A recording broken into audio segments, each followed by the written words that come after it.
morning and welcome back to Live at the Legislature. My name is Kaio Kealoha Lindsay with the Legislative Minority. Joining us today is Senator Kurt Favela, the Minority Leader, Senator from Ewa Beach, to talk to us about a number of issues that happened last week and what will be moving forward this week. Senator, good morning and thanks for joining us. Good morning, yes. So one of the responsibilities you have as a senator is the power of advising consent.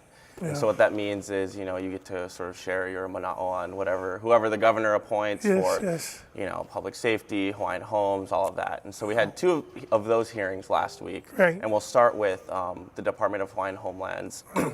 The governor had appointed William Isla to be the deputy of DHHL. And so, plenty of people were there testifying. Tell us a little bit about that. Well, we had a lot of people opposed and we had a lot of people for him.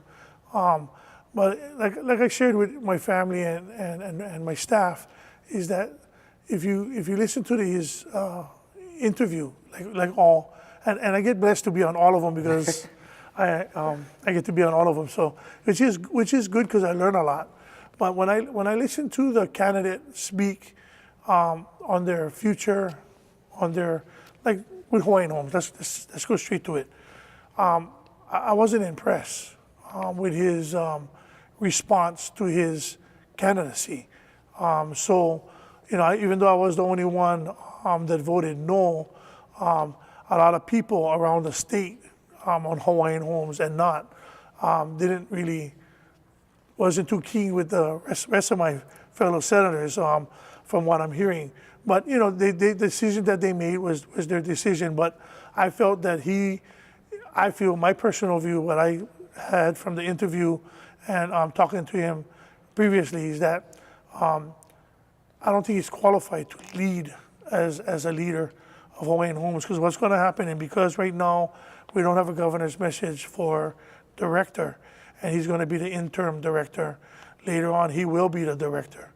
Right now, if you listen to his testimony, he gave a lot of props to the director, Joby, who's not coming down from the governor right now as a governor's message. But if you look at that, you should be able to, being there for as long as he was there, he should be able to say how much Hawaiians he's going to be putting in homes, how quickly he's going to try to get stuff to be built. He had no plan. He talks about what Joby and previous administration plans are. He had no plan. He talked about building a home, being relocated, all of those things. So when I sat there and I listened, and I told everybody, do you guys really listen to his vision, to leading people to homes and not taking away their homes is very important to the Hawaiian people. We have about 26, maybe I think almost 30,000 people still on the list. Family members like mine is dying on the list. So we need to have a plan, a very good plan to expedite it. We have the money, we should expedite it. And by slow boating it really caused me to question that is he really qualified? As a harbor master, he did well there, but I don't foresee him taking it by the reins. Yeah, and then another, since you said you sit on every committee, you also got to sit on the Nolan Espinda confirmation hearing for public safety. And so what were your thoughts on that? Well, I watched the testifiers that came and testify for him and against him. And I share this with you and the listeners out there. When I observed the room, when his wife came, now regardless how I feel about you or you feel about me, when his wife came out and poured her heart from her heart, big time, about her loving husband, how passionate and loving her husband is with the family. And she talked about her illness. Really felt it in my heart. But as I was scanning, the people that was against him for being the director, there was no compassion, bro. I looked in the room and I just felt it was like, wow, this lady's pouring out her heart.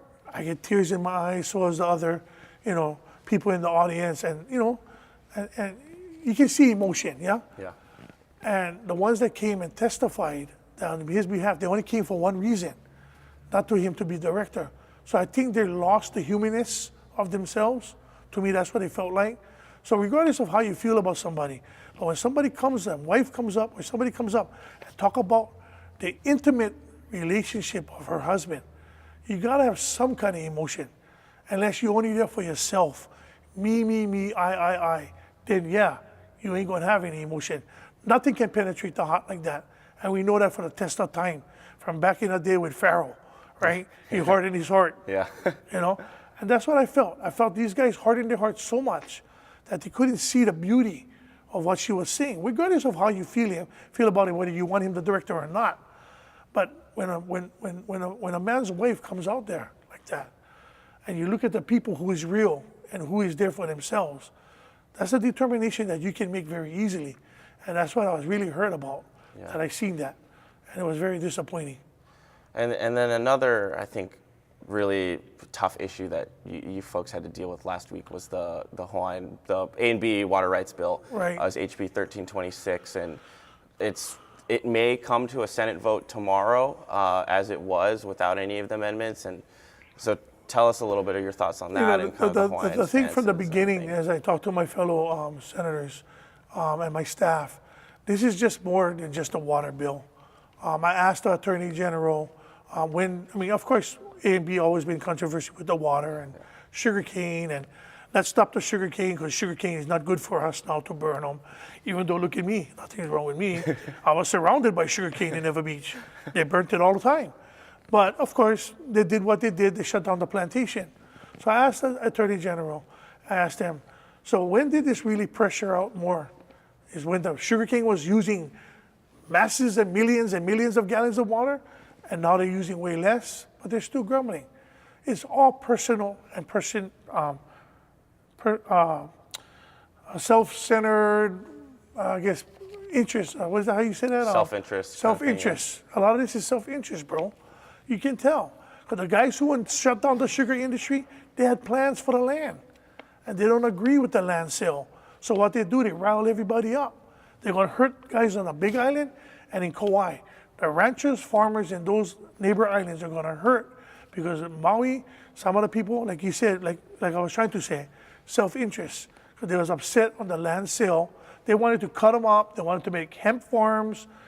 I guess they wanted to do papayas or whatever. When A&B sold the land, which they had every right to sell the land, they sold them. And they said, oh, but they sold them with the router rights and this, that.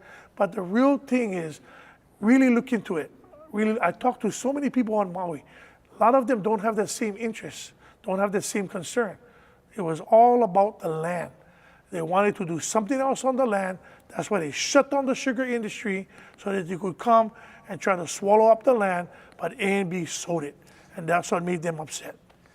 Well, it sounds like there's a lot that'll come, especially if it'll come up to a vote tomorrow and we have crossover and all of that. But Senator, thank you for joining us as always. It's always a pleasure to talk story with you. And to the viewers again, we will see you next week. Aloha.